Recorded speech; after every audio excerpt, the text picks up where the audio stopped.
Well, hi, we're at the Data Revolution Tour in London. I have the very great pleasure to introduce Rick Jackson, our very own CMO. Welcome, Rick, and thank you for taking the time and getting involved in this. Thank you. So London's going really well, isn't it? I mean, we've got about 400 people, maybe a bit more than that. Over 300 customers and prospects. So over 400 when you count employees and partners, but over 300 customers and prospects, which is outstanding. That really is. And I've done a lot of these going back, sort of 6-7 years, and it's always been well represented in London. But you've done a few already, and how many have we done so far? I can't remember, 5 or 6. We've done Sydney and Singapore, I think. I think we're still sub 10, but we're right in that neighborhood, and certainly by next week we'll be in double-digit territory. Yeah. So what's been the experience so far then, if not at least for the ones that you've been to anyway? Well, it's been very positive. Our big message is really kind of bringing together the topics of AI and data literacy and how AI can actually help with data literacy, but that also as a premise of kind of a new generation of BI. Yeah. But we see it as obviously much broader than just that, and that's what we're out here on a roadshow explaining. And so it's kind of our point of view on where the BI industry is heading, and how once again Qlik is taking a pioneering role in developing that next generation. So what do we mean? I mean, we've got a lot of these brochures around about the third generation of BI. Just explain briefly what that means. Sure. So if you think about historically, the very first generation was the typical vertical stack, very complex, managed centrally, usually by IT, and very few people actually had their hands on the technology because it was very complicated. And so the reach of BI across the organization was very limited as a result. The second generation, which we are proud of the fact that Qlik pioneered it, was all about being user-driven. It was moving the technology and the capability to do analysis into the business units and into the hands of the people who are running the business.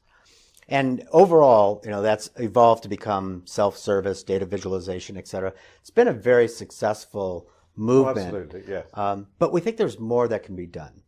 And that's the fun part of being at Qlik is we like to take the toughest challenges and focus on those and bring innovation to solving even bigger challenges. So our three-legged stool, if you will, is first, we have to democratize the data. We hear so often people talking about the fact that, well, I know the data somewhere if I could just get my hands on it. Yes. Let's get rid of that problem.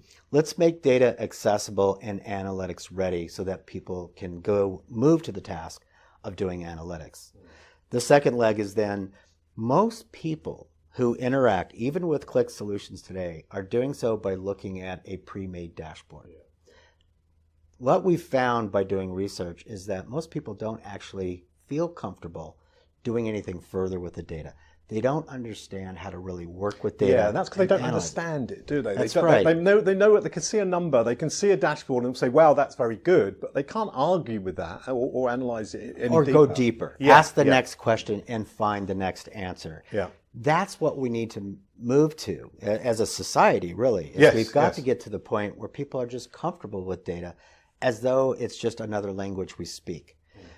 Augmented intelligence is definitely going to help that. Now, I will tell you that I don't believe it's just technology. It's also education and skill set development. But we believe that AI can really help start to address that gap. And so that's a big component of where we're investing at Qlik, is to bring augmented intelligence to the platform to help support and raise the data literacy. Now, AI, sorry, Rick, to interrupt, but augmented intelligence, I was speaking to Donald about this morning, incredibly interesting on that.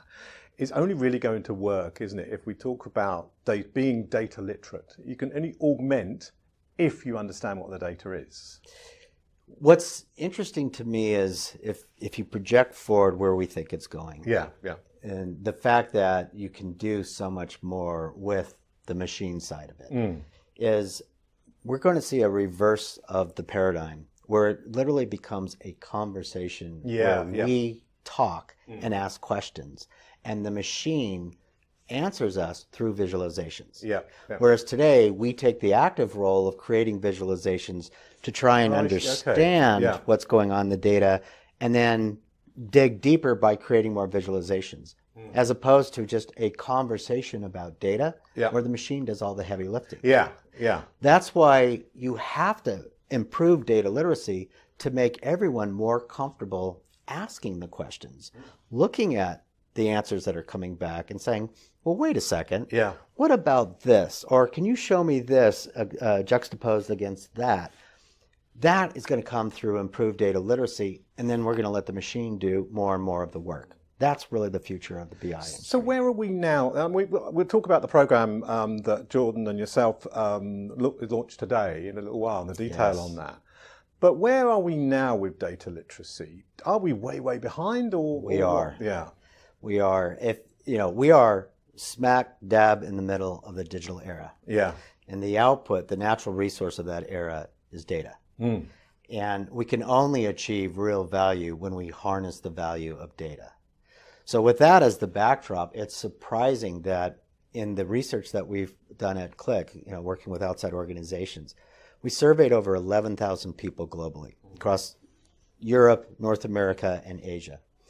Self-reported, we found that it's 24% of senior business decision makers feel comfortable and feel like they're data literate. Terrible number, isn't it? What was surprising to me is that we also did a slice of the data at looking at the 16 to 24-year-olds, so the millennials.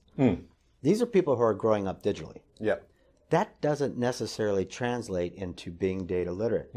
Their self-reporting was, I believe it was 21%. Oh, so less. Less, yes, because they haven't worked with data as much in the workforce. Yeah. So we have a big job ahead of us.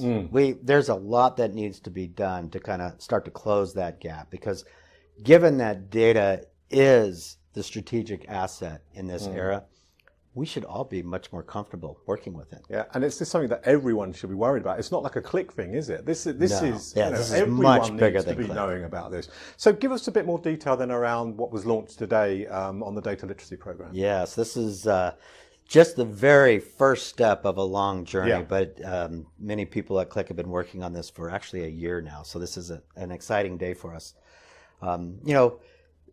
What we found is in a second survey we did this year, where we interviewed senior business decision makers, about 600 people globally, is that 92% agree that data is incredibly important to the future of their business and that their employees should be data literate.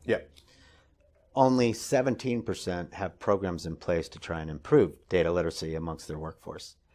That's a huge disparity. So that's where we saw an opportunity that it's important, we know it's important, but people aren't doing enough about it. Let's create a movement.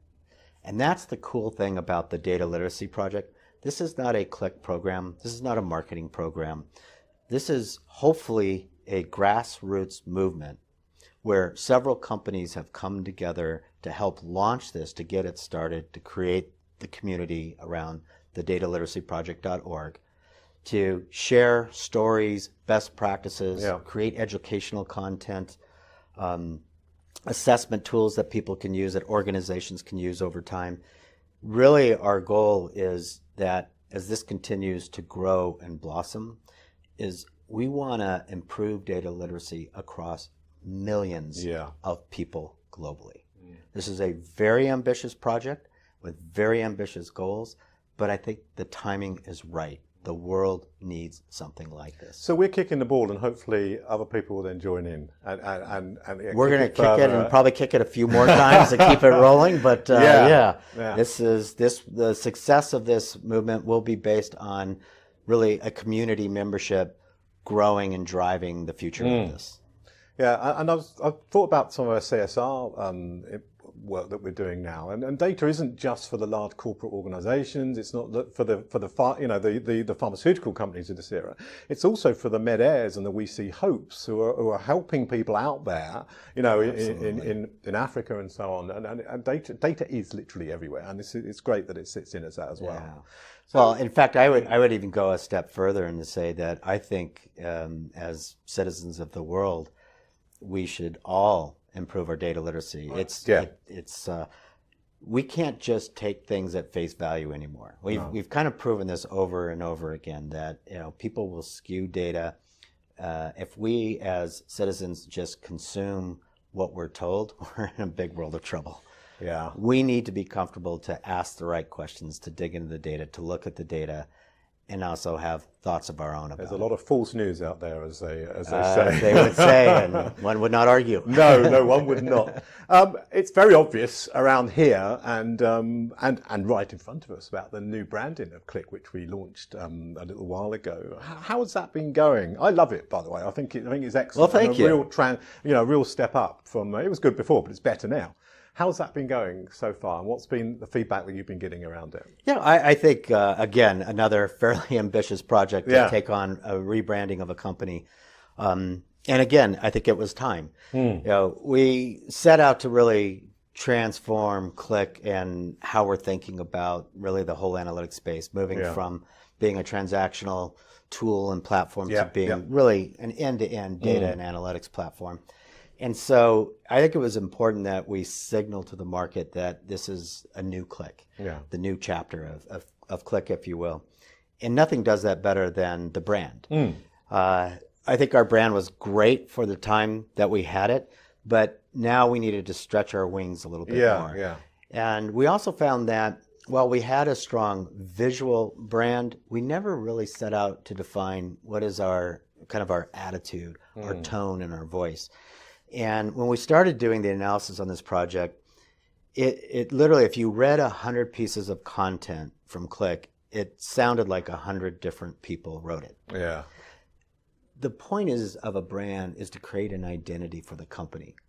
And brands done well, people identify with the brand almost as though it's a good friend. I'm an Apple guy. Everything's Apple at home. I love Apple.